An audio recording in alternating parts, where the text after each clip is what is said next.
Good evening, everyone. Can everyone hear me? Good. Excellent, excellent. It's great to have you here.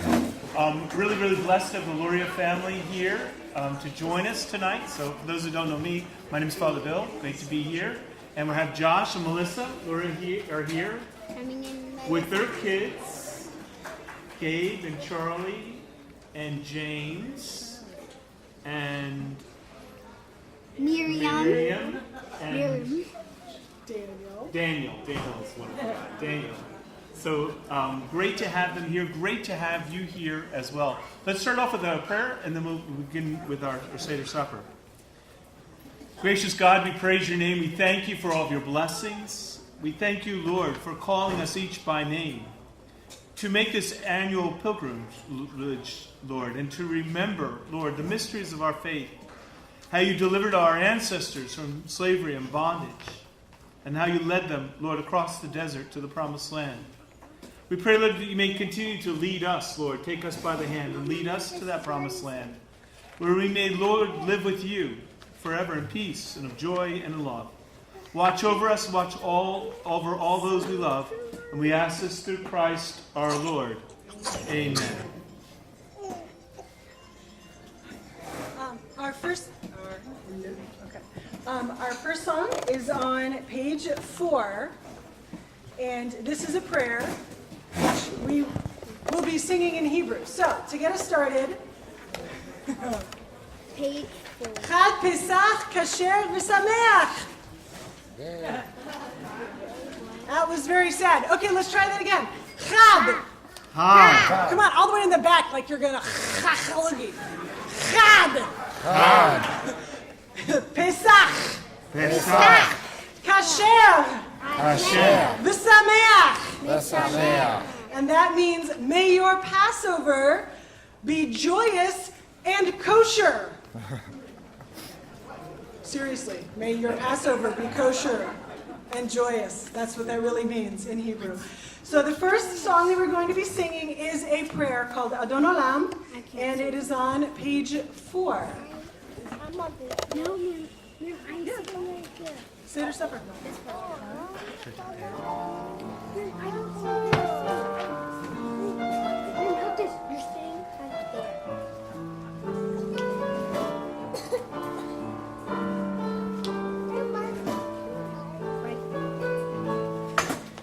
Adon Olam,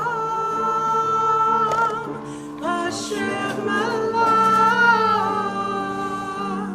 B'terem kol, Yetzir Nivra, Le'en Nasa, V'chefza kol, Azal Malach, Shimon Yikra, Ve'acharei kichlot hakol, Lavado yimloch narav, Ve'yuaya, Ve'yuhavai,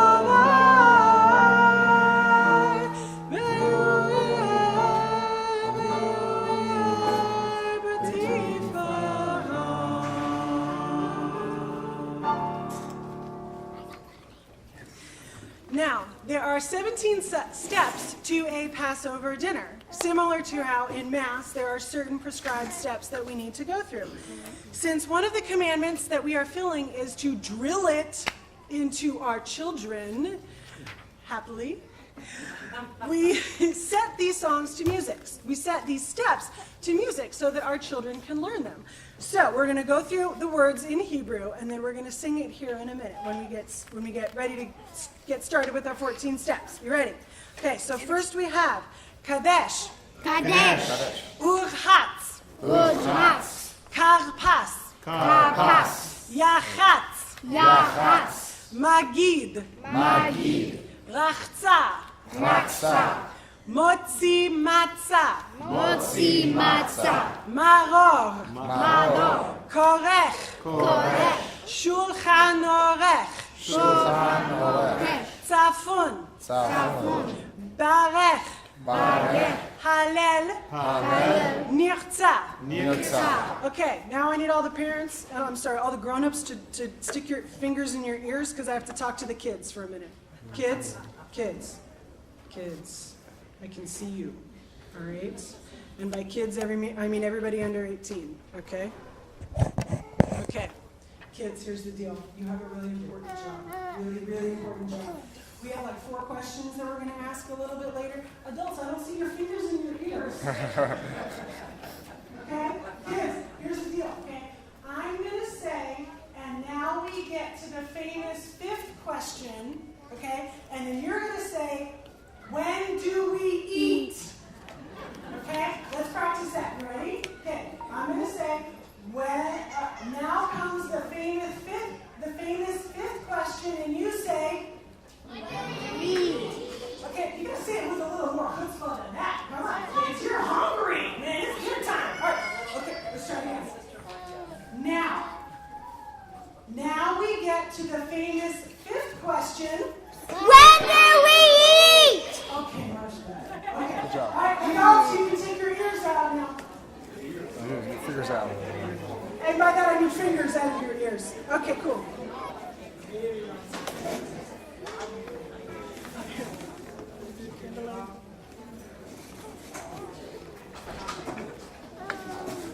In the Jewish tradition, the day begins and ends at sunset. On holy days, candles are lit to indicate that we are beginning a new day and on Passover, a holy season. It is the women of the household's responsibility to light the candles. Here where we ask the most senior women at each table to light their table's candles. Please stand. Additionally, there are probably not enough candle lighting implements, so as you're finished, please share with the table nearby.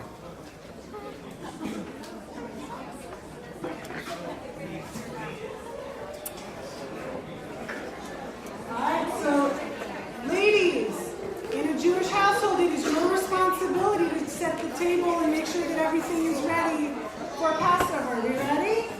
Okay.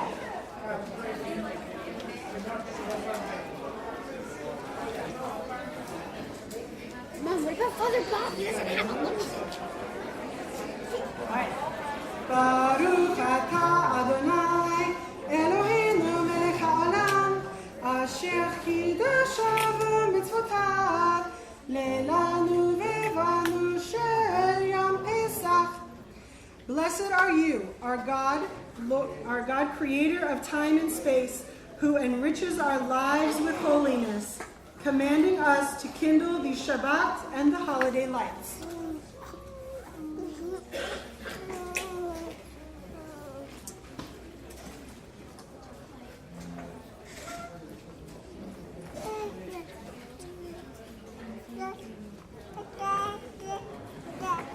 This is in my channel.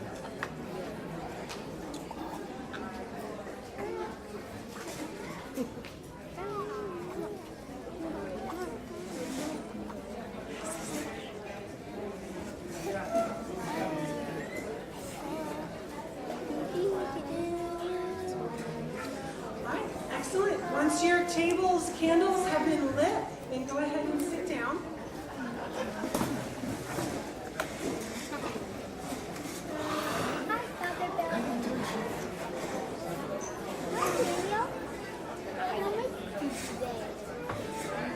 And now we're going to get ready to sing those 14 steps. So here's how the song works. We're going to sing it all the way through the first time, and then the second time we're going to sing it up until the step that we're at. Just follow me.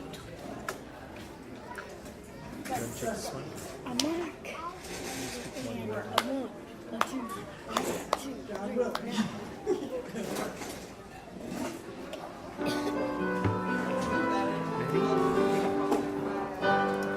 Kadesh Shatz, Kapas Yachatz, Magi Ratzah, Motzi Matzah, Morok Orech, Shulchan Orech, Tzafun Barech, Halal Nitzah, Kadesh Kadesh.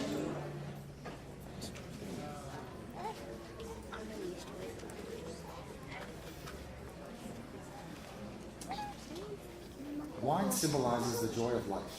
Tonight we drank wine 4 times during the Seder, representing God's 4 promises to the Israelites of redemption from slavery, which are mentioned in the book of Exodus. Cup number 1, I will free you. Cup 2, I will deliver you. Cup 3, I will redeem you. Cup 4, I will take you to be my people. 1 person at each table, please pour wine or juice into each person's cup. Can I go with mine? Can I take wine? I want wine. Give me wine. Delicious alcohol-free wine. Ooh, I'll take wine. I'll get wine. Aw, what is it? Charlotte, can you please go get 2, 4, 6? Can you go get 6? Can I drink or some lemonade? No, not yet. Daddy's got to bless it first. Hey, is this live? Is this gonna go on TV? Is that gonna go on TV? You have to put it on your. Is it okay? Are you going to be using it at some other point? No, you can use it.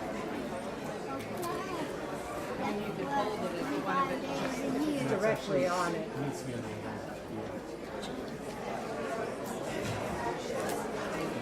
It'll make a noise if you speak directly into it. That's it. I mean, even if you hold it, just hold it to the side.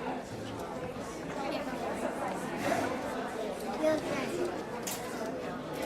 Hi, Daniel. Hello. Now you smile to the crowd.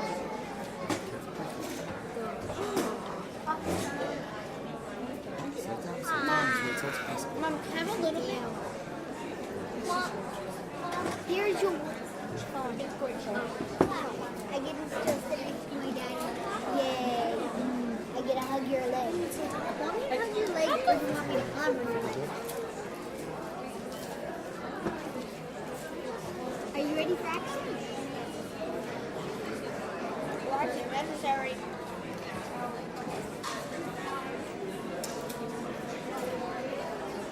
With the first cup of wine, we recall the first promise found in the Torah. I am Adonai, and I will free you from the slavery in Egypt. Baruch atah Adonai Eloheinu melech haolam, borei peri hagafen. Blessed are you, eternal God, ruler of the universe, who creates fruit of the vine. Amen. Amen.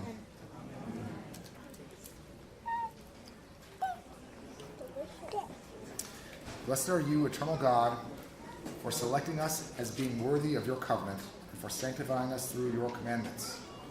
In your love, you have given us festivals for rejoicing, holidays and seasons of joy, including this festival of Passover.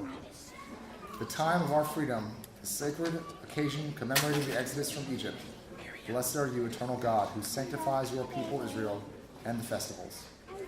Blessed are you, eternal God, ruler of the universe, who has kept us alive and sustained us and allowed us to reach this season.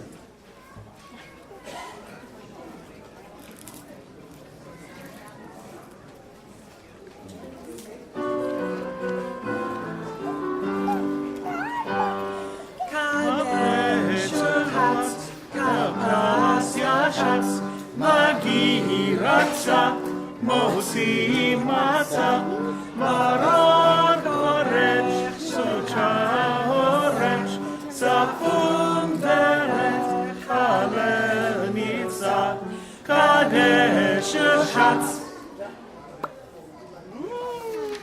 Thanks for doing that. We wash our hands in preparation. During the Chatz, we do not say a blessing. We are free to wash, recline, read, remember, learn, and teach. There are 2 bowls of water on your table. The one that has the really fancy crystal-like designs that's on the Seder plate is not the hand-washing one. The plainer one that just has the shell-like design that's not on the Seder plate, that's the hand-washing one. Definitely made these accounts.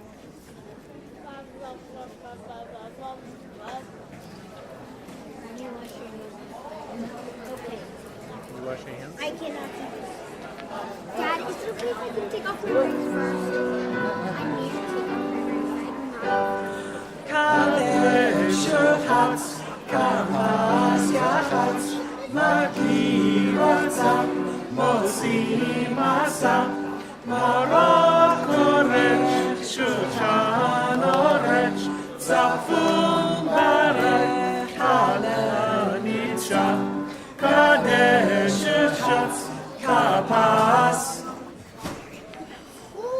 Who's paying attention? All right. I'm going to put on my rings. We remember that it was springtime when the Passover story took place. As we dip greens into salt water, we remember the tears of our ancestors who suffered as slaves in Egypt, and the tears of those who still suffer in slavery today. On your table, you'll see some parsley. Yummy. Don't. All right. I know. We're going to say this blessing as we dip into the salt water, and then after we're done, we're going to say amen and eat it. Yummy. Blessed are you, eternal God, ruler of the universe, who creates the fruit of the earth. Yummy. I got you. Oh no, I dipped it in my shell. Ew, gross. This is disgusting.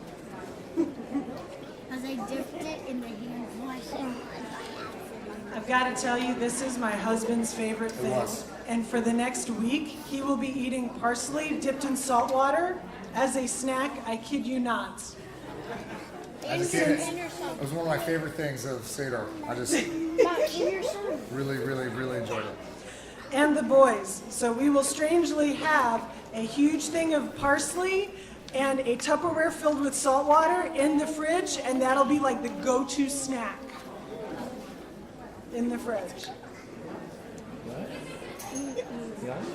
Oh, he loves it. There you go. All right. You like it? Got it too? Oh my God. I like it. Kadesh Uchatz, Kamas Yachatz, Magid Ochsa, Mosi Masa, Marot Korech, Shulchan Orech, Tzafun Barech, Halel Yitzchak, Kadesh Uchatz, Kamas Yachatz.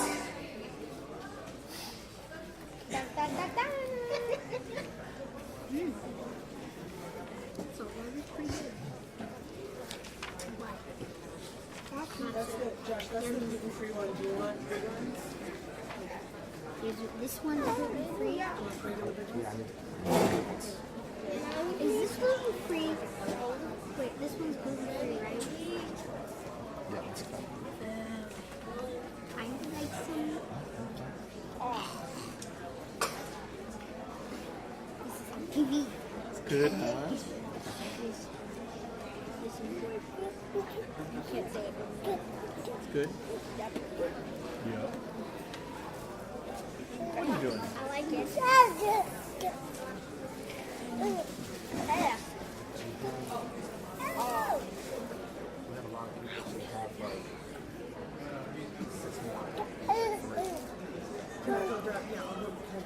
Go ahead while I explain. Here, you explain. Okay.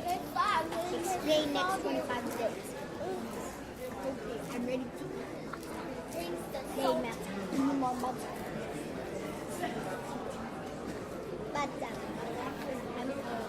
I feel that pain from my spine. My brain and spine. He's following. Okay, I do it. My brother, my daddy. Breaking the middle matzah. Under here, I have 3 pieces of matzah, Yummy. and as part of the Jewish tradition, you actually take the middle piece and break it. Yummy. That will become the aftercommon for later. Happy swimming? But the Karach actually means to cut a covenant. So why is the one in the middle? The one in the middle is when you're creating a covenant, you're actually dividing the animal in half. Between, and in Abraham's time, we actually saw that God divided the animal in half and they walked through it as a way of sealing that covenant.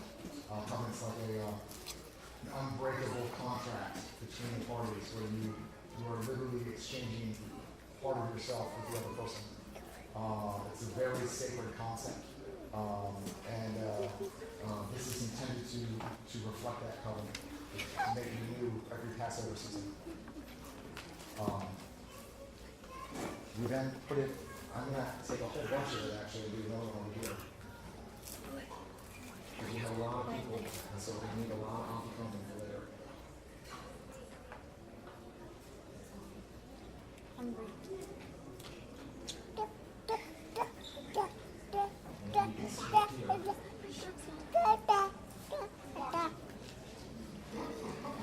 It will literally be the last spread that we eat this evening.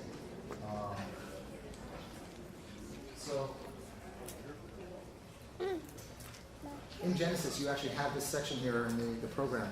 Abraham brought him all these, split them in two, and placed each half opposite the other.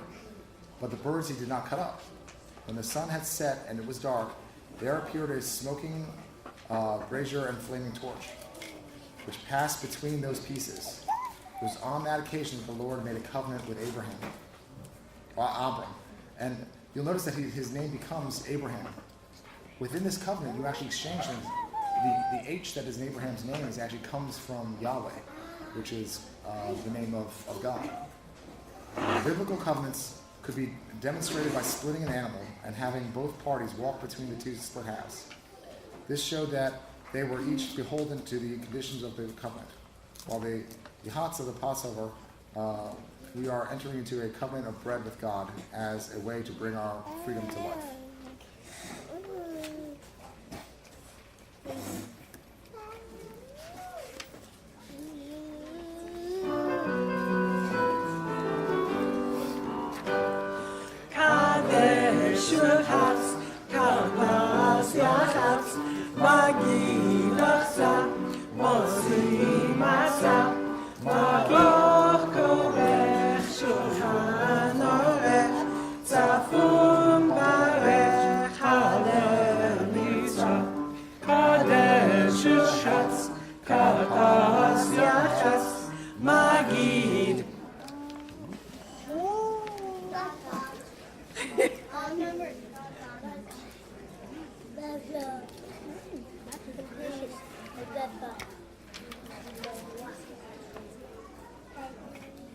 This matzah is the matzah of hope.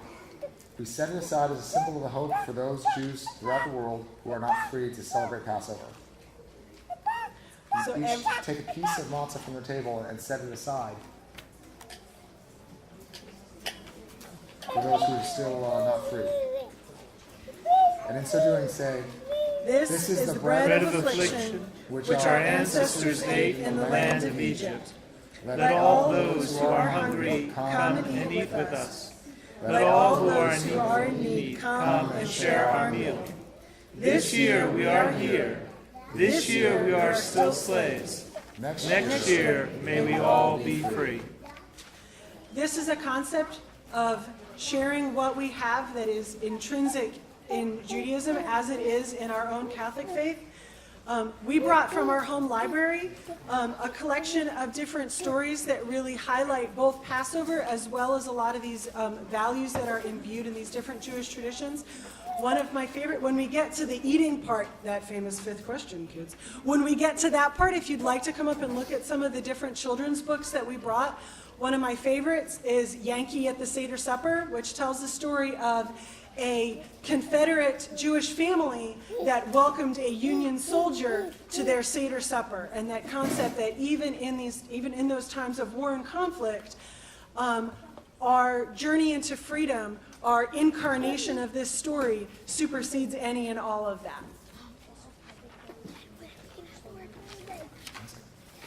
All right, so I encourage you all to partake of that first cup, because we're about to put some more wine into it as part of cup 2 here. But once you fill it with cup 2, you can't actually drink it until it's blessed. So, as you're, if you're ready, go ahead and start filling cup 2.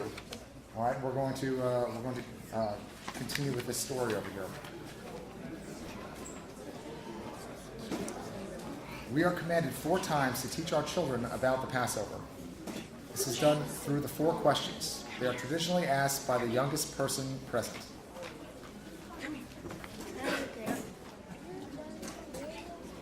All right, ready? All right. Okay, so how does this night How does this night differ from all other nights? differ from all other nights? Tonight we celebrate how God sent Moses to set us free. He was a man who grew up like a god. He went into the desert to learn how to become a man. Through a man, God brought his deliverance and our freedom. Every other night, Every other night, we eat leavened bread we eat leavened bread or unleavened bread. or unleavened bread. Why do we only eat Why we only eat unleavened bread tonight? unleavened bread tonight? When our ancestors left Egypt, they left in such a hurry that their bread had no time to rise. Every other night, Every other night, we eat all kinds of herbs. we eat all kinds of herbs. Why do we only eat Why we only eat bitter herbs tonight? bitter herbs tonight? We eat bitter herbs to remember the bitterness of slavery of our ancestors. Every other night, Every other night, we do not dip our herbs at all. we do not dip our herbs at all. Why do we dip them Why do we dip them twice tonight? twice tonight? We dip them once in salt water to remember the salty tears of slavery.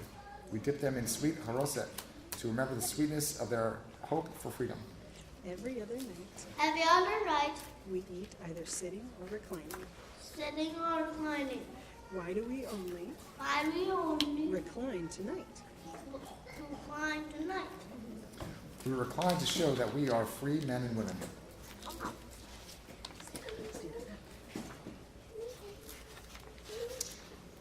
The Torah commands us 4 times to teach our children about the Exodus from Egypt. The rabbis have said that there are 4 kinds of children, each of whom learns in a different way. Our challenge is to find the answer that best responds to each child's style of learning. And then Casey's. You ready? So you ask. We have the wise child. The wise child asks, What What is the meaning of the laws of Pesach? This eager child has a thirst for knowledge and is told that he or she may grasp in the experience of the Seder. Anna Paula. Come on up. And Casey? Casey, come on up. All right, come on up, Anna Paula. The defiant child. Defiant child. the defiant child asked, What does this celebration mean to you? This isolated child does not include himself or herself in the question and acts like a stranger. We challenge this defiance. Had you been in Egypt, would you have come and joined us in our freedom? We invite him to participate, believing that everyone can change. The simple child. The simple child asks, What is this all about? we teach the unpretentious and impressionable child the story using simple words, holding his or her attention as long as we can. The child who does not know how to ask. Hi. We teach this child in the setting of the table that this child's imagination flourish as she sees the various objects for the Seder.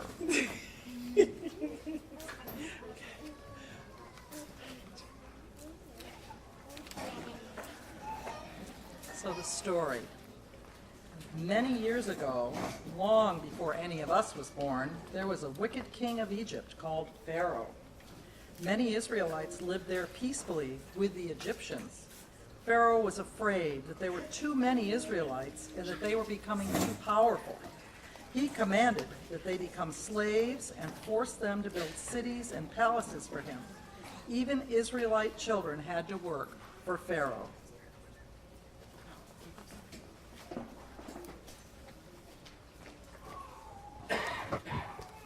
Pharaoh was wicked to Israelite adults and children.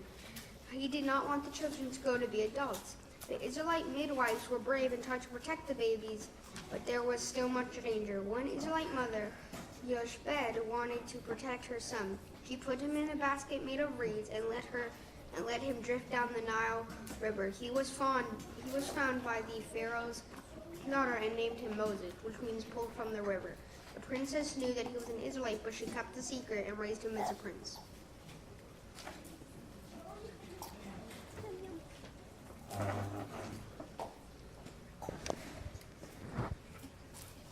As Moses grew to be a man, he found out that he was an Israelite, and he learned how cruel Pharaoh was. One day he saw an Egyptian beating a slave. He became angry and killed the Egyptian. Afraid for his life, Moses fled Egypt and became a shepherd in a faraway land. In the Pharaoh's palace, he had been treated like a god, but here in the desert, he had to learn how to be a man.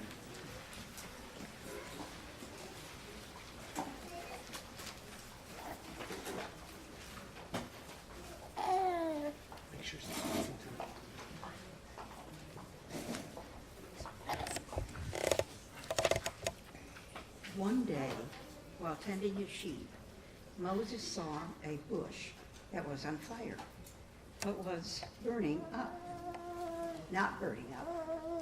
From the bush came God's voice. The voice told Moses to return to Egypt and free the children of Israel and take them to the promised land. This was a land flowing with milk and honey.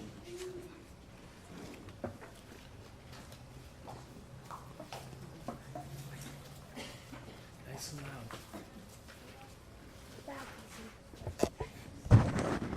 Moses returned to Egypt to see the Pharaoh. He told Pharaoh, "If you do not free the children of Israel, God will punish you." Pharaoh did not believe him, so he did not let them go. God sent 10 plagues to Egypt.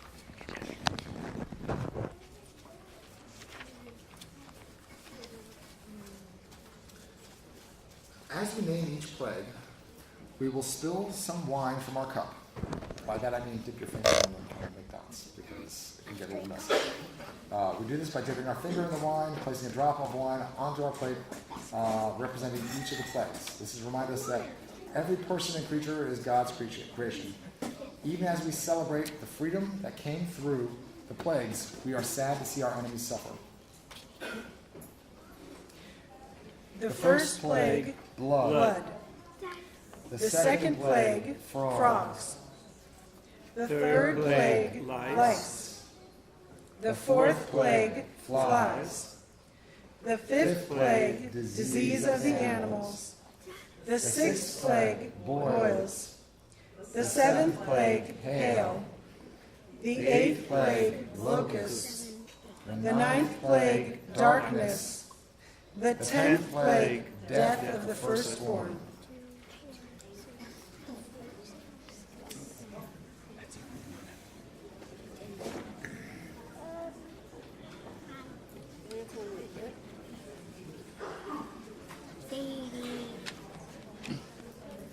At last, Pharaoh was frightened and let the Israelites go.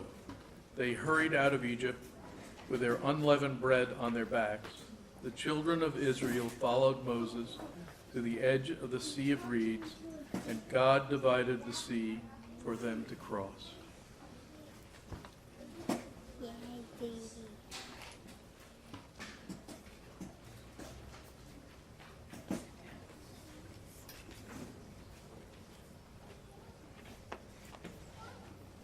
The Israelites crossed safely on the dry land. In Egypt, Pharaoh changed his mind and sent his soldiers to chase after Israelites. When the Israelites were safely across, the sea fell upon Pharaoh's shoulders. Moses led the children of Israel safely into the desert toward the promised land. Miriam, the sister of Moses, led the Israelites in dance and song as they celebrated their long-awaited freedom.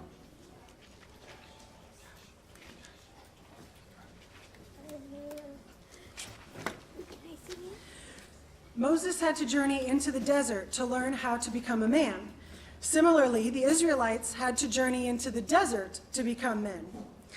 They had been slaves, which is less than a man, which is different from Moses, who had been treated as a god. So he had to learn how to be a man, and the slaves, the Israelites, had to learn how to also be men. Their lessons began when Miriam led them in song and dance. Okay, and the best way I can show you this is everybody stand up.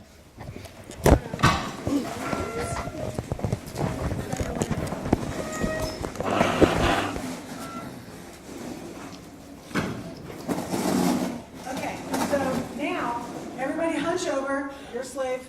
Oh my gosh, the rocks, they're so heavy. I can't stand up. Okay, can you dance like this? Not very well, right? So if you are going to be if you are going to dance, you must stand up. You must be a free person to be able to stand up and claim your freedom to be able to dance. And that's what Miriam was teaching them. Miriam was teaching them, this is what freedom feels like. A modern tradition instructs us to remember Miriam, the prophet, by placing a cup of spring water at the Seder table. At the Seder table. Yes, you, Miriam. So, at your tables, you have a wine glass that is filled with water. Okay? So what we're going to do is ask the youngest lady at the table, if you'd like. We're going to ask the youngest woman at the table to hold up that Miriam's cup as we say a blessing over her, the youngest lady at the table. May you grow to have the faith, courage, wisdom, and strength of Miriam. Hey, Charlotte. And then you just place that spring water, that glass of spring water, right on the table. And that goes back to a midrash, which is a Jewish extra-canonical story, kind of similar to the stories of Jesus, like the infancy narrative of Thomas, with the birds in the mud and breathing them in and they come to life. A midrash is a story that's outside of actual scripture that is kind of used to explain something that happens. And there's a Jewish midrash that says that any time that the Israelites were in the desert and they needed water, that Miriam's spring would appear for them miraculously. All right, Josh, take it to Dayenu. Oh. Dayenu means it would have sufficed. It's also of the most famous and popular Passover songs. In each verse, we remember one way that God delivered us and proclaimed it would have sufficed. As we remember how God led his children to freedom, we find many ways to be grateful to him. While there are actually 15 verses in this complete song, we will only sing 4. Should we sit? Now, you can sit, or you can stand up and dance. And I will leave that to your personal discretion. But you must clap. That's not negotiable. You must clap. It's necessary. Okay. All right. Ilu ilu hotzianu hotzianu mimitzrayim hotzianu mimitzrayim dayenu dayenu dayenu dayenu dayenu dayenu dayenu dayenu dayenu dayenu dayenu ilu ilu natananu natananu et hashabat natananu et hashabat dayenu dayenu dayenu dayenu dayenu dayenu dayenu dayenu dayenu dayenu dayenu ilu ilu natananu natananu et haTorah natananu et haTorah dayenu dayenu dayenu dayenu dayenu dayenu dayenu dayenu dayenu dayenu dayenu dayenu ilu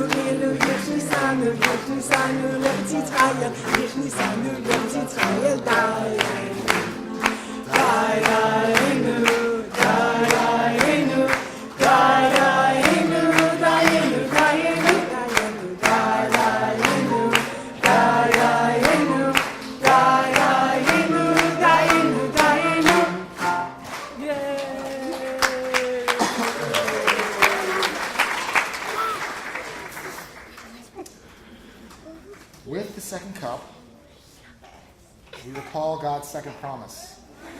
I will deliver you from slavery. Baruch atah Adonai Eloheinu melech haolam, borei pari hagafen. Blessed are you, eternal God, ruler of the universe, who creates the fruit of the vine. Amen.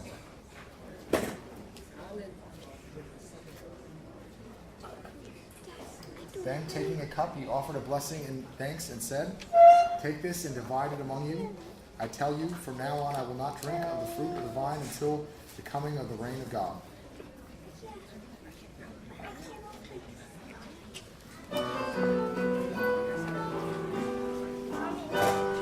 Kadesh Urchatz, Karpas Yachatz, Magid Rachza, Motzi Matzah, Baruch Korech Shulchan Orech, Tzafun Barech, Halel Nirtzah.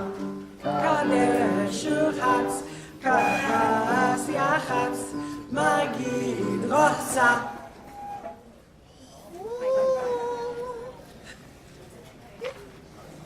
We wash our hands in preparation for eating the matzah. In preparation for eating, we say a blessing.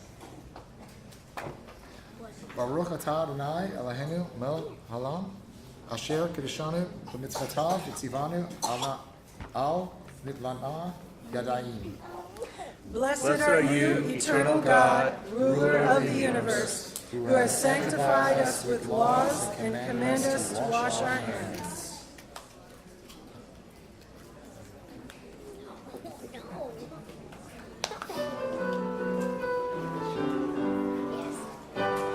Kadesh Urchatz, Karpas Yachatz, Magid Rachza, Motzi Matzah, Marot Korech Shulchan Orech, Tzafun Barech Halel Nirtzah. Kadesh Urchatz, Karpas Yachatz, Magid Rachza, Motzi Matzah.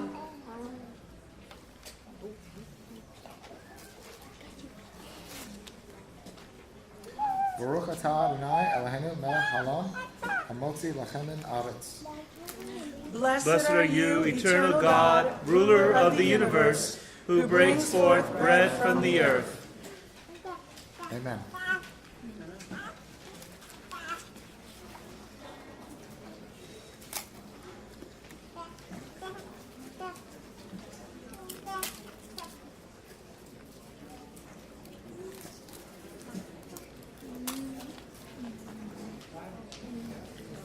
Baruch atah Adonai Eloheinu melech haolam, asher kiddushanu b'mitzvotav v'tzivanu al achlat matzah. Blessed Blessed are you, eternal God, ruler of the universe, who has sanctified us with laws and commanded us to eat matzah.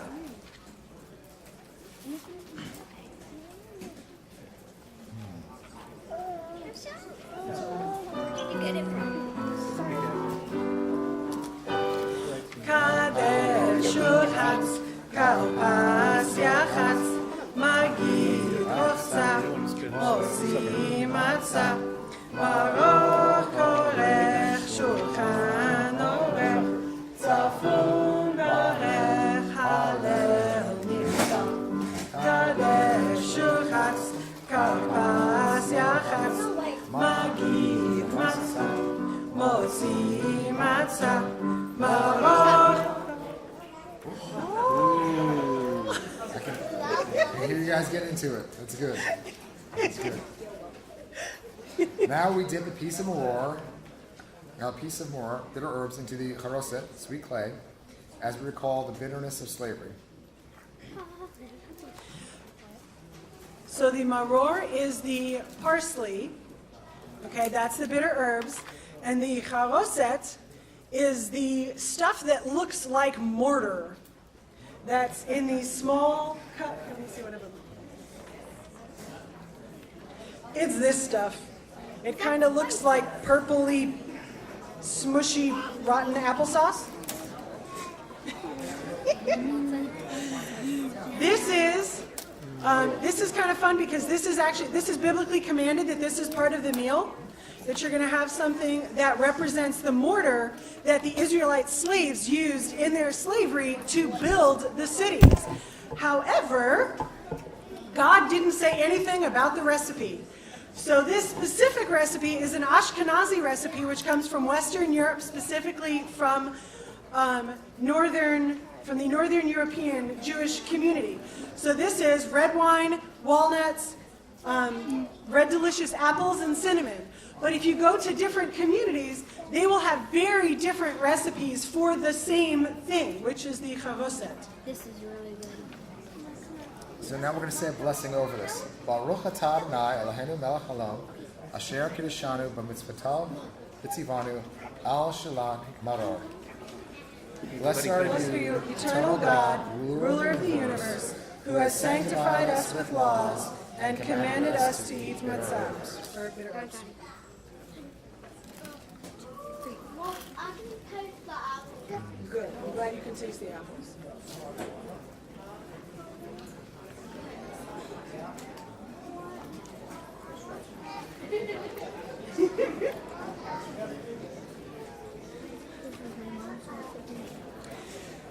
So I met Josh when we were in high school, and one year I played on the volleyball team and he was one of the assistant coaches, and we had a volleyball tournament that was over Passover in Minneapolis?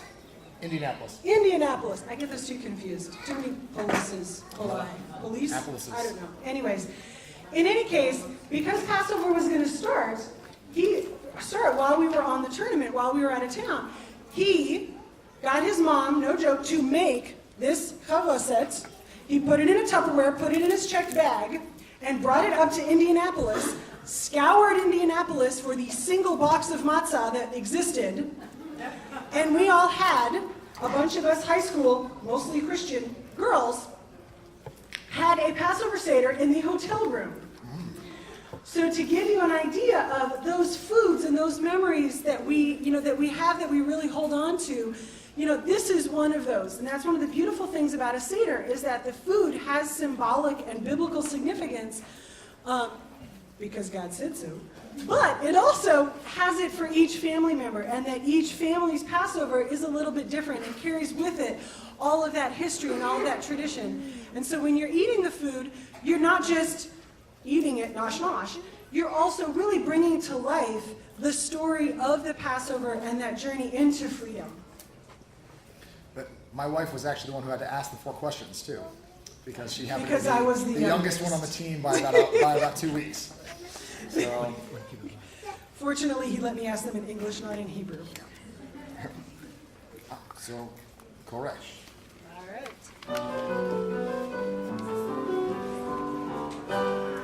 Kadesh Yachas, Kapas Yachas, Magi Hachsa, Motzi Masa, Marach Kodesh Shulchan Orech, Tzafun Barech, Halel Yitzah, Kadesh Yachas, Kapas Yachas, Magi Hachsa, Motzi Masa, Marach Kodesh.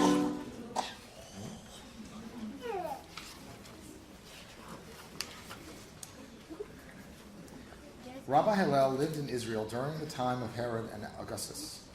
He is believed to have died in Jerusalem in the year 10 AD after a lifetime of being a sage and scholar. He is the founder of the House of Hillel and a school that produced much of the foundational rabbinic work contained in the Talmud, which is Jewish law. Rabbi Hillel created a sandwich that uses a matzah, maror, and haroset. The haroset reminds us of the bricks and mortar that were used to build Pharaoh's cities during our slavery in Egypt. I'd like to encourage you guys to try and make one of these. They're actually quite tasty. So here's how this works. You take the matzah, you put on some of the sweet apple, walnut, red wine, cinnamon mixture. Then you put on some of the horseradish. Now we get to see who the courageous ones are. You put some of the matzah on the top, and voila, Hillel's sandwich.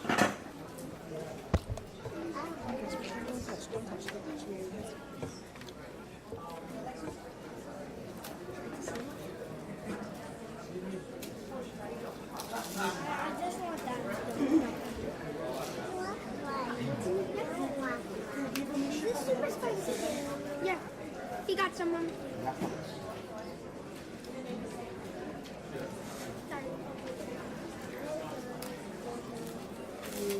Mom, tell them I eat these for lunch.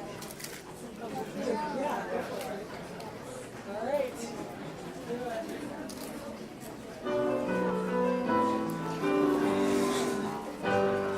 Kadesh U'Chatz, Karpas Yachatz, Magid Rochza, Motzi Matzah, Maroch Korech, Shulchan Orech, Tzafon Barech, Alel Nimtza. Kadesh U'Chatz, Karpas Yachatz, Magid Rochza, Motzi Matzah, Maroch Korech, Shulchan Orech. Kids, are you ready? All right, kids, are you ready? Okay, here we go. Here we meet the famous fifth question. When do we eat? Now! Hard boiled egg. At this point, you may be looking at your Passover, your Seder plate, and thinking to yourself, okay, so, all right, salt water, got it. Parsley, delish, all right. Charoset, loved it. But what's with the eggs? Hard boiled egg. Here. Josh, what's with the eggs? Egg. My egg. I like that. New life is a free person. That's the concept of this is a spring feast as well. So there's the concept of new life is kind of everywhere with it. So yes, you can eat the eggs. Okay. At this point, how do we want to set up to go do the dinner? I'm sorry. Okay, so we have a delicious dinner that has been catered. Oh, so delicious. Anyways, so we will just dismiss by table, by section. Okay, this lovely lady is Carmen, and she's the boss, and so she'll be. Awesome, thank you all so much. So as we get ready to eat, we'll go in sections. So I invite those 4 tables over there to go, and it's 2 sides to the buffet. So just take your plate and go down the row, take a seat. When those 4 are done, then this next 4 will go, and we'll just keep calling that way. Thank you. And while you're eating or while you're waiting, if you want to come, if you have any questions or anything for us, individually, for us as a family, if you want to come up and look at some of the books that we brought from our home library, you're welcome to come on up.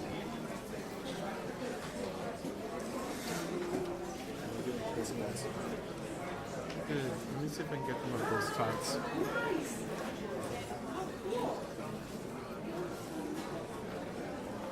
Oh, that's right. Right. One other thing that you'll want to come up, if you get a chance, let me tell you about my dishes. If you get a chance to come up to our plate, to our table, we have a Seder plate that has been passed down in Josh's family for 4 generations. 4 generations. For about 4 generations. We have Josh's Kiddush cup. Where's your Kiddush cup? Which he received on the date of his bar mitzvah. And what else do we have? We have The shank, which we haven't talked about. we have a lamb shank bone. At our table, we weren't able to get them for all of the tables, but if you go to Publix and get a whole big lamb shank and then cook it off with some herbs, I highly suggest that because it's really good. But if you want to come and see what a lamb shank bone looks like, we've got one of those. We also have just some different dishes that we picked up while we were in Israel that we've gathered kind of over our life. So again, you're welcome to come on up and ask us questions, look at our stuff, and have a wonderful short time of it. I brought the rocks. I don't know where they are. They're in the back of the truck car. Should I go get them? Rocks what? The rocks from Israel.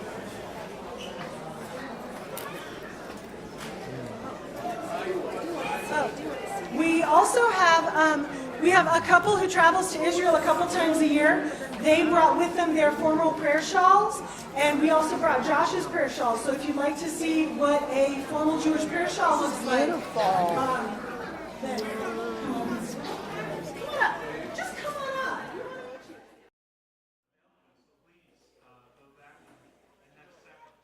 want to meet you. And we really thank our caterers. Wasn't the food delicious? Really was. Really awesome. Thank you very much. While we're still eating, again, we're really blessed with having a number of guests here of the Jewish faith. So if you're the Jewish faith, could you please rise so we can recognize you? Thank you for honoring us with your presence. Our Jewish friends. Thank you very, very, very much.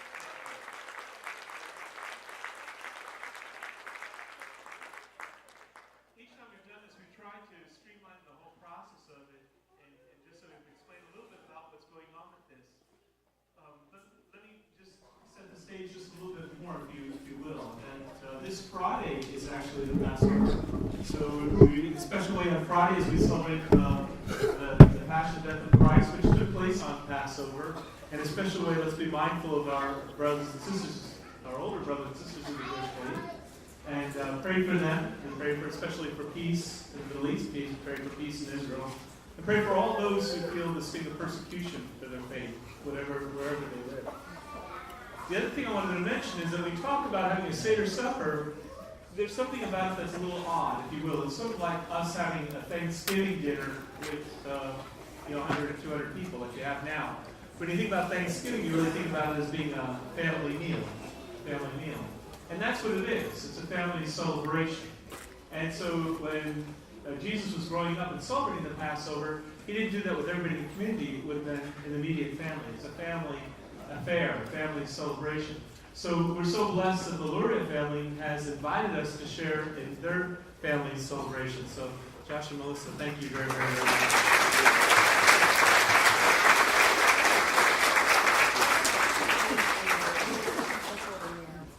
So you got a little gift bag from Carmen, but I had enough booze, which I think you probably need a little bit more. So, Honey, that's for me.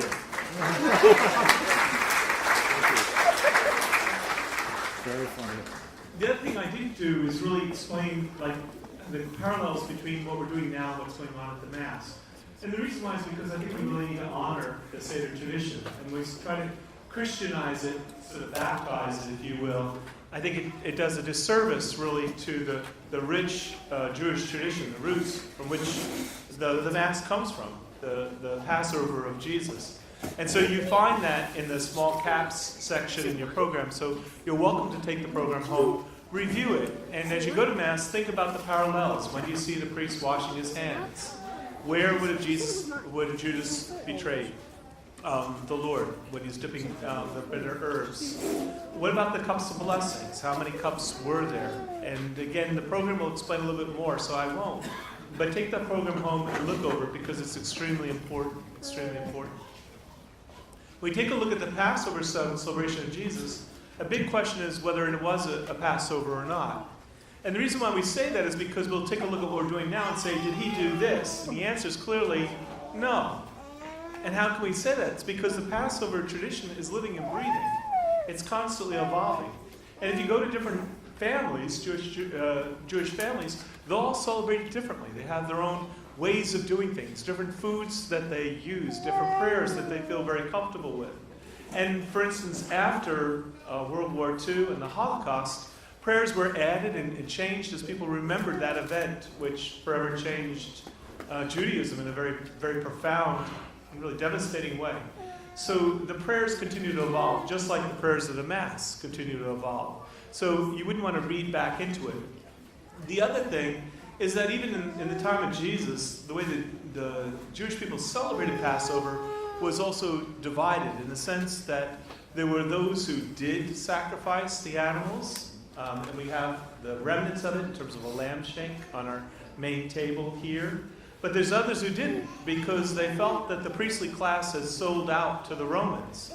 And so they didn't feel that they could take part in the temple sacrifice because it was corrupt, it was not pure enough.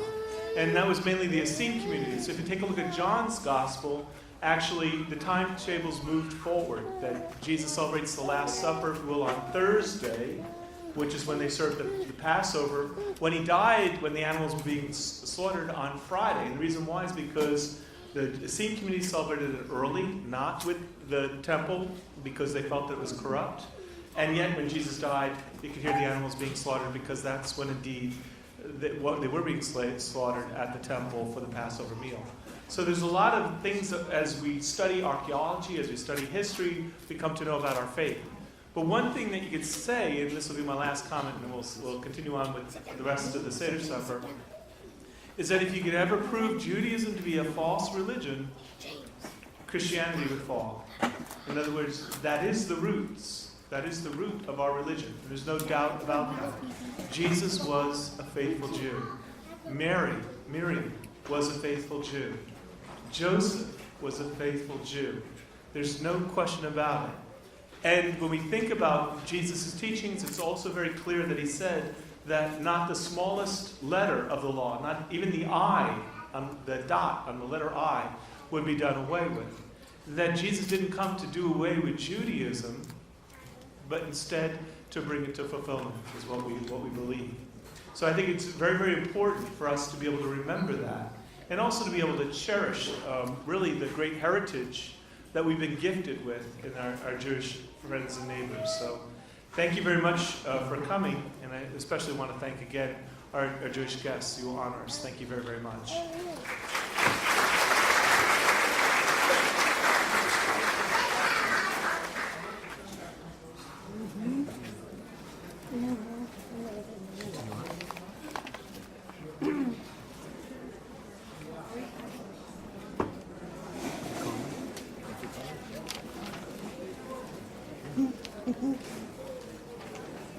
What I say? Oh. Do you want me to read this? Oh, not here. Look at you, got mine's all over your face, girl.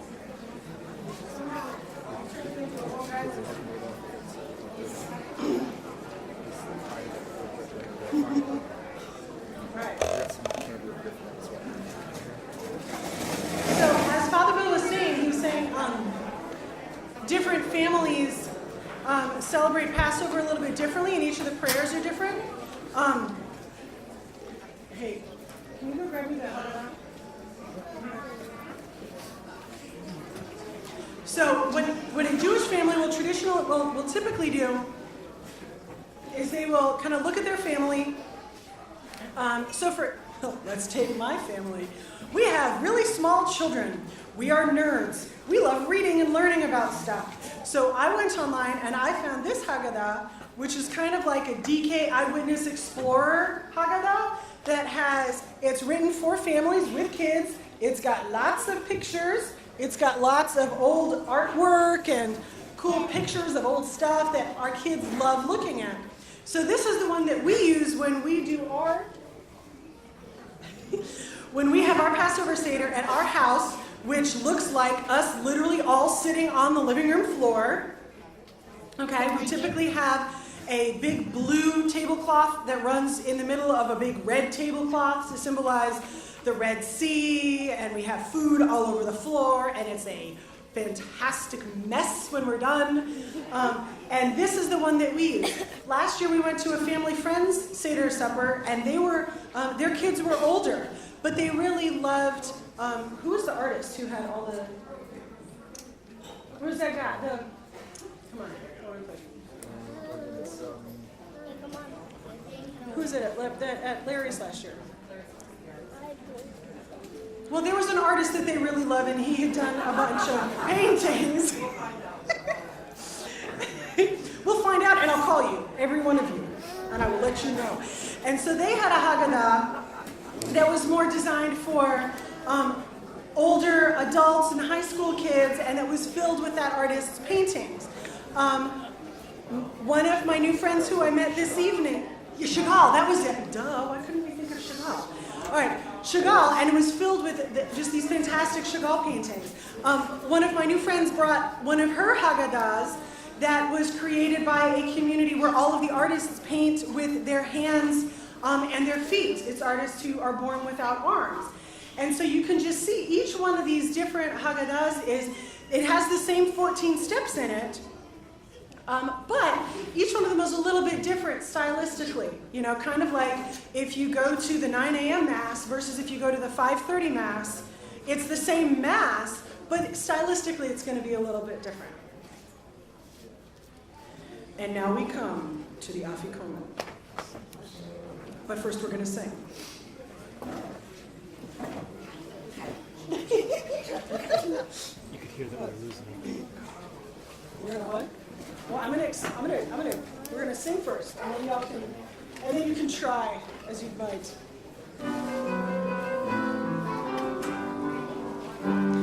Kadesh Hatz, Kapas Yahatz, Magi Rotza, Motzi Matzah, Maroko Shulchan Orech, Tzafon Barech Hadenitza, Kadesh Hatz, Kapas Yahatz, Magid Rotza, Motzi Matzah, Maroko Shulchan Orech, Tzafon.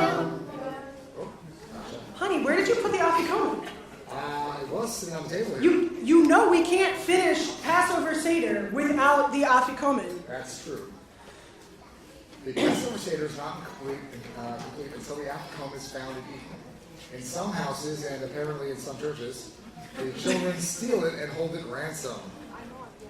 In some houses, the adults hide it, and the children have to find it. Good luck. Once it is eaten, nothing but water and 2 more glasses of wine are supposed to be past your lips. So it's the final thing that you eat. And the meal cannot be over until you've had it. So children, Good luck. But there's also another custom here, which is we are not above bribery. prizes for children who can find. We have chocolate for whoever can find the Afikomen. What does the Afikomen look like, Miss Melissa? Thank you for asking. The Afikomen, do you remember that part that he broke earlier on? He broke it in half, and then he wrapped it up in the really pretty white and blue fabric square that had tassels on it, and it had Hebrew on one side. And if you ever want to go home, you have to find it. Oh! My own son. My own son. I can't believe it. Tell the story about the birds. Yeah. Here, all right. All right. While my wife is handing out candy, Kids, I'm pretty sure that you were all in on this, so come on up and get some sugar. my grandfather actually at one point successfully stole the Afikomen and hid it, and stayed up till 2 o'clock in the morning looking across the table at my great grandfather. My grandfather was commanding a boat for the Afikomen. And my great-grandfather, who's an Orthodox Jew, was like, there's no way you're getting a boat, son, boy, that's not happening. And so, after 2 hours of back and forth in that fashion, my grandfather got a dinghy. So, out of the whole deal. So, Here you go, princess.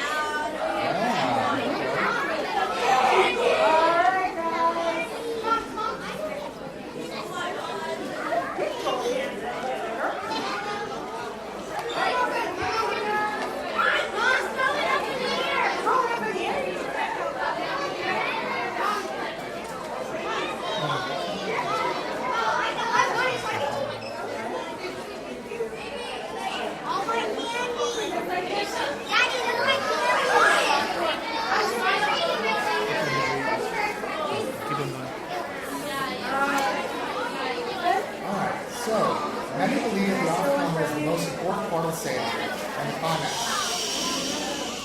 Children, quietly take the candy.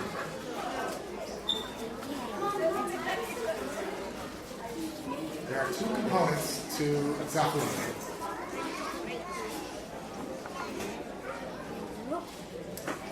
Two components to Zafun.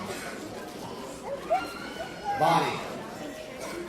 With the first matzah and everything we've eaten, we fulfilled our obligation to eat matzah. This one, the afikomen, is in place of the Pesach lamb. So, Father Bill had just stated that there were two factions. One would have lamb, the bread would be the lesser version, perhaps, which can only be brought in the holy temple in Jerusalem. So you can only get one of the lambs from the temple. That is meant to be eaten on a full stomach. Soul. In the Kabbalah, Jewish mysticism, it is explained that there is something deeper than the soul. There is the body, the spirit, and then there is the essence. If the soul is light, then the essence is the source of the light. If it's energy, then the essence is the dynamo. It's called zafun, meaning hidden, buried, locked away, out of reach. Whatever we do, we dance around the essence core, like a spacecraft in orbit, unable to land. We can meditate, we can be inspired, but to touch that inner core, the place where all this comes from, that takes a power from beyond, greater than us. On Passover night, we have that power, but only after all the steps before. Destroying our personal chametz, food with leavening that is prohibited during Passover. Preparing our homes for liberation, the 11 steps of the Seder until now. Then we are satiated with all we can handle, connecting every facet of ourselves to the divine. We've eaten, we've drunk, we've taken in everything we can. That's when that power comes to us. Whether we sense it or not, tasteless as it may seem, the matzah we eat now reaches deep into our core and is transforms our very being. So this last bite, which is called the afikomen, is that piece that connects you to the source of the light within you. That's the time of year that happens. So what I'm going to do is I'm going to have Melissa come around and dance it out as well. All right, and just a little bit each. It's intended to be that final bite. Yeah, a few more people to listen.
Okay, okay.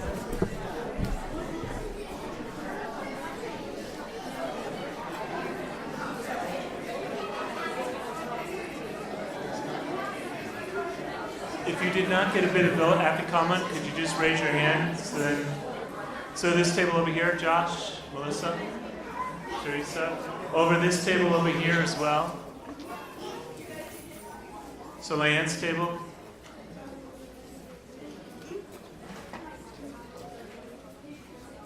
Two tables over here.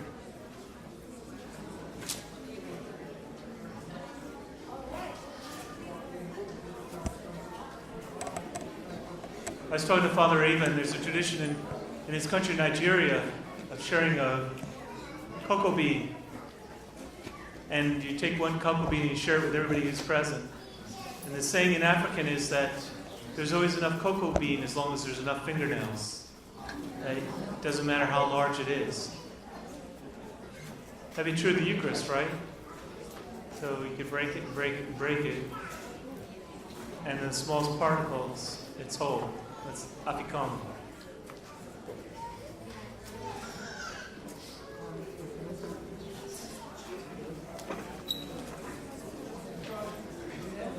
Hello? Hello? Music. Ade.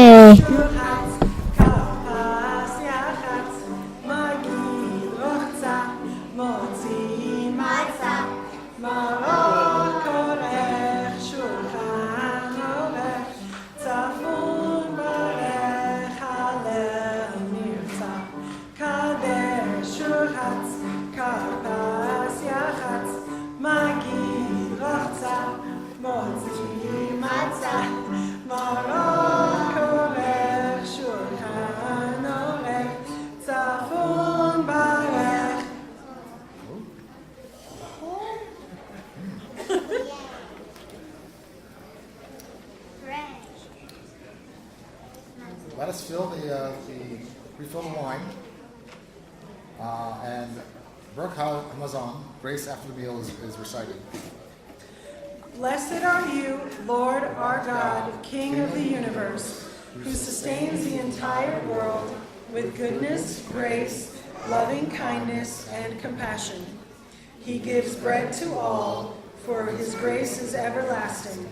And in his great goodness, we have never lacked anything, and we will never be deprived of food for the sake of his great name. For he is God, who provides for all and does good for all, and prepares food for all his creatures that he created. Blessed are you, Lord, who provides for all. God and God of our ancestors, may you remember us this day on Passover, to bless us with kindness and mercy for a life of peace and happiness. We pray that he who establishes peace in the heavens grant peace for us, for all Israel and all of mankind. And let us say, Amen. Oseh shalom b'murmah, hu yaseh shalom aleinu. V'kol Yisrael v'imru Amen. The third cup, we recall God's third promise. I will redeem you. Baruch atah Adonai Eloheinu melech haolam, borei b'ri hagafen. Blessed are you, Eternal God, rule the universe, who creates the fruit of the vine. Amen.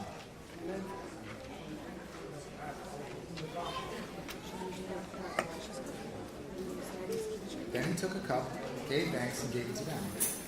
All of you must drink from it, he said, for this is my blood, the blood of the covenant to be poured out in behalf of many for the forgiveness of sins. I tell you, I will not drink this fruit of the vine from now until the day when I drink it new with you in my Father's name.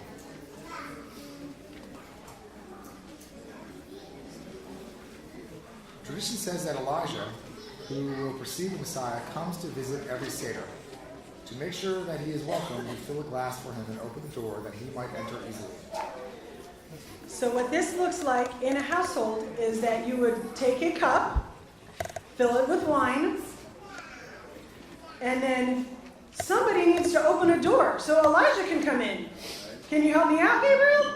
Okay, here, go open that door right back there, the one that says exit, which is short for excited. Yep, that one.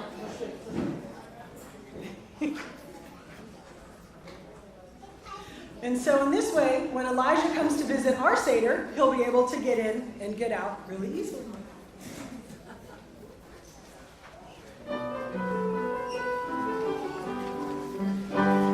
Kadesh Chatz, Karpas Yachatz, Magi Rachza, Motzi Matzah, Baruch Korech Shulchan Aruch, Tzafun Barech, Halel Nirsa, Kadesh Chatz, Karpas Yachatz, Magi Rachza, Motzi Matzah, Baruch Korech Shulchan Aruch, Tzafun Barech, Halel.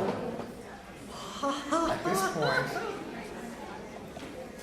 the group joins together in singing their favorite songs.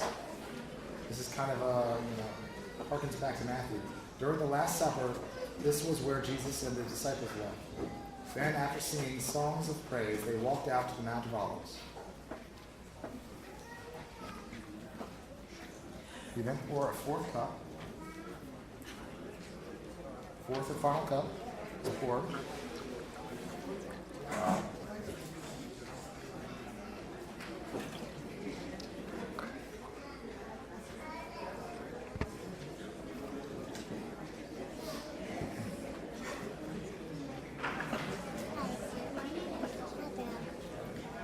Baruch atah Adonai Eloheinu melech haolam, borei peri hagafen. Blessed are you, eternal God, Ruler of the universe, who creates the fruit of the vine.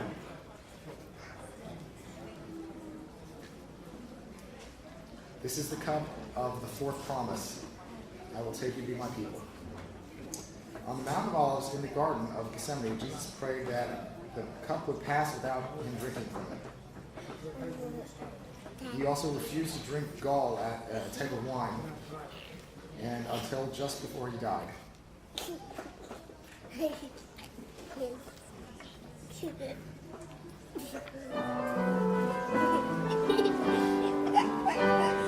Kadesh Chatz, Karpas Yachatz, Magi Rachza, Motzi Matzah, Baruch Korech Shulchan Aruch, Tzafun Barech Halel Nirsa, Kadesh Chatz, Karpas Yachatz, Magi Rachza, Motzi Matzah, Baruch Korech Shulchan Aruch, Tzafun Barech Halel Nirsa.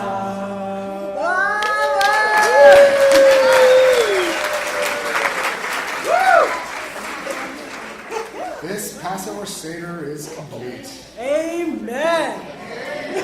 The Lord said, "Take to heart these words which I enjoin on you today. Drill them into your children, speak of them at home and abroad, where you are busy and at rest." Next year in Jerusalem. Next year in Lishana Habaa b'Yerushalayim.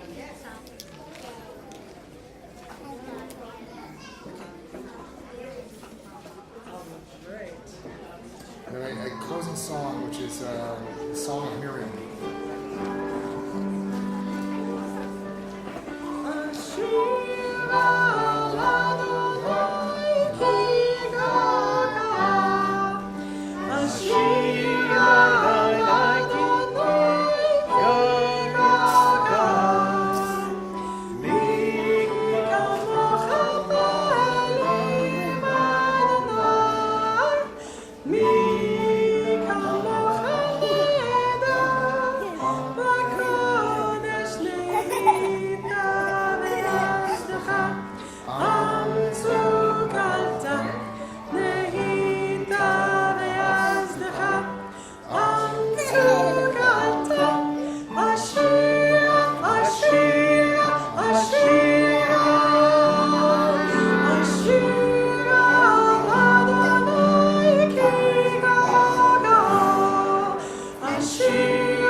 My friends, again, let us thank the Laura family for sharing their Seder supper with us through the family tradition. So awesome. Thank you very much, Josh.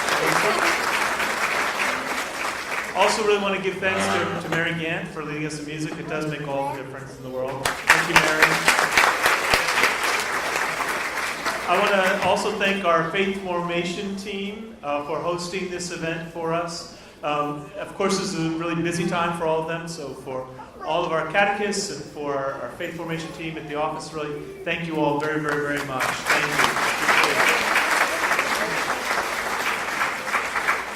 I also would like to thank the Council of Catholic Women. They're working behind the scenes to set up for us, and they took really the day to set up these beautiful tables for us and to prepare everything and to make sure that we're comfortable and at home. Thank you for your gift of hospitality. Thank you very, very much.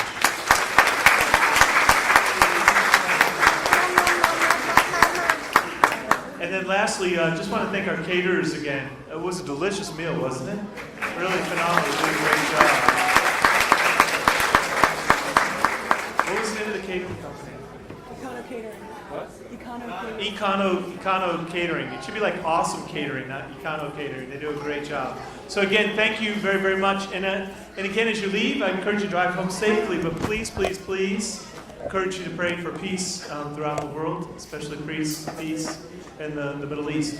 Also want to just highlight a couple events for you. Tomorrow, pray for the priests as we go for the Christmas Mass and renew our commitment to serve you.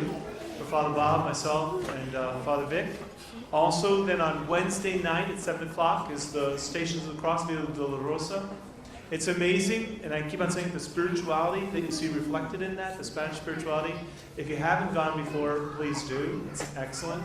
Thursday night begins the Holy Triduum. These three liturgies form one big liturgy, the central liturgy of our faith, starting with the Mass of the Lord's Supper.